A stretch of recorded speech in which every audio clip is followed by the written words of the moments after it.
The Lord told me this is what most people miss about the book of Job. Hey everybody, Will Morton from the Jumpstart Project. We have another video that's going to jumpstart your faith. This week we are in the book of Job, and I just want to share a really quick revelation that the Lord gave me.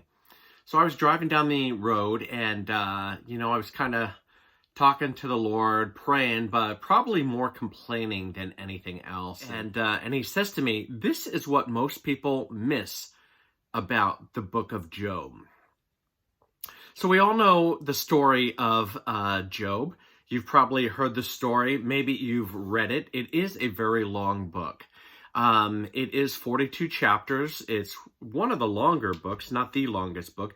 And it's considered to be in the book of wisdom with Proverbs, Ecclesiastes, and then there's Job. And I would say the majority of Christians or people in the church love, to quote the last 4 lines of Job.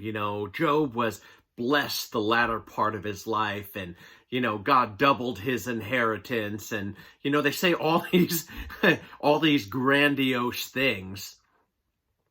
Let me just read that real quick, and then I'm going to share with you what the Lord said to me.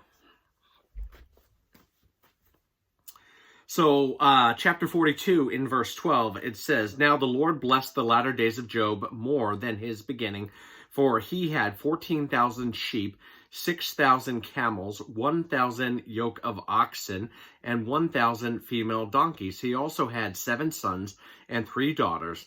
And he called the name of the first Jeremiah, and the name of the second Keziah." And he goes on to list a few more.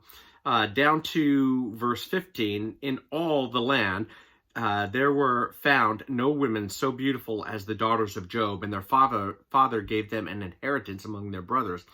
After this, Job lived 140 years and saw his children and grandchildren for 4 generations. So Job died, old and full of days." It sounds really good, right? And people like to quote those 4 verses, forgetting about all the stuff that he had to go to. I mean, it took 42 verses, and we don't know what that time frame is. Job is going through this dark night of the soul. It seems like everybody's against him.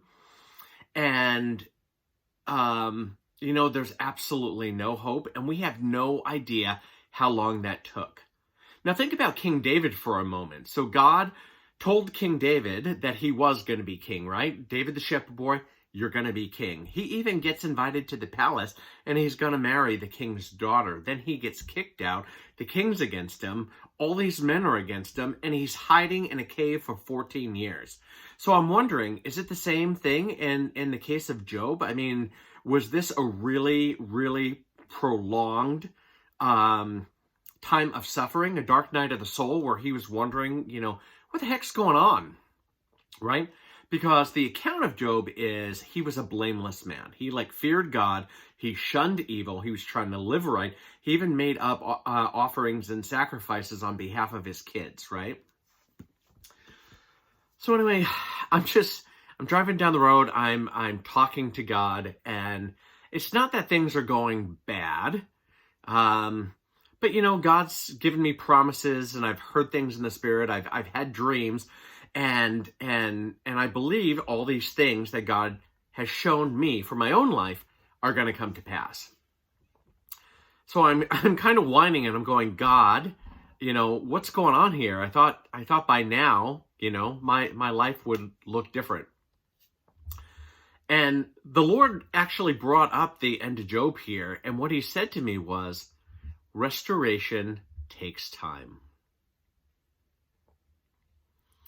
And with it came understanding.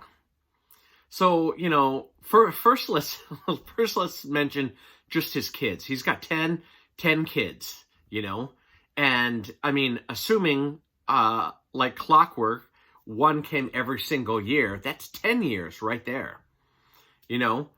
He's got 14,000 sheep. He's got all these herds.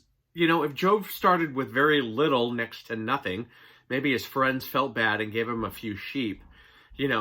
for him to grow his herds and his flocks and regain everything that he had, that takes time.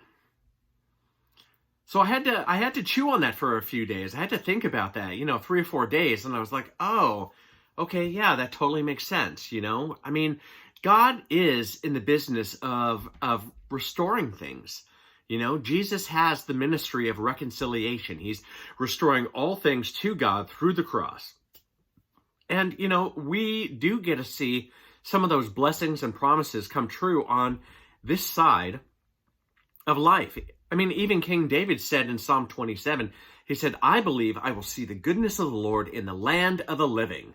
Meaning like, hey, I'm not going to wait till I die and go to heaven and then everything's going to be all right. He's like, God, I believe you're so good. I'm going to see your goodness in the land of the living. I'm going to see goodness now. Goodness and mercy are going to follow me all the days of my life. So anyway, that's just my little observation. That's what the Lord shared with me is, no matter where you are, just continue to live your life for the Lord. Do the best you can with what you got. So there it is. Restoration takes time.